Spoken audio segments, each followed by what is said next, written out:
The enemy has lied to the church for a long time and convinced us that we're just as likely to get divorced as people in the world who don't even know the Lord. But it's just not true. Watch this video. Don't tell me about who's more likely to file for divorce. Don't tell me about the 40% divorce rate. Don't tell me about none of that. I don't want to hear none of that. You know why?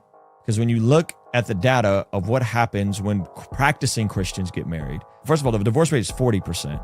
And that's even lump-sided because a lot of that is people who've been divorced multiple times. That whole 50% divorce rate, that was a prediction when no-fault divorce laws passed. It actually never reached 50%. That's a lie they tell you about marriage. The divorce rate is around 40%. But when you factor in that 40% is with all the people that have been divorced already. So if you've been divorced once, you're more likely to get divorced the second time. If you've been divorced twice, you're way more likely to get divorced. When you factor in practicing Christians, practicing people who go to church every Sunday, the divorce rate decreases by 50%.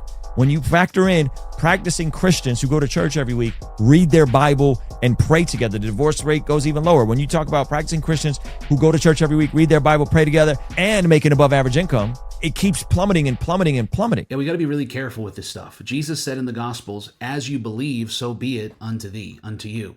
And for a long time, we've just believed this lie that the divorce rate in the world is upwards of 50%. So, and also the divorce rate in the church has been the same, but it's just not true. When you really start dissecting the statistics, people that stay faithful to their spouse, so they've had one marriage, they go to church every week, and especially people that read their Bibles together, it's a very high likelihood that those couples are going to stay together their entire lives, because just as the Bible says, when you do it God's way, you get special blessings, you get special protection, even special favor. The Bible says in Proverbs, he who finds a wife finds favor with the Lord. So when you get married and do it God's way, it's automatic favor, automatic blessing. But you just got to be really careful in the world that we live in. The enemy will feed you statistics, but the statistics are twisted and perverted in order to feed you a lie. And many people have bought the lie that there's just no hope for marriage. It's just a coin flip, whether I'm going to stay married or not.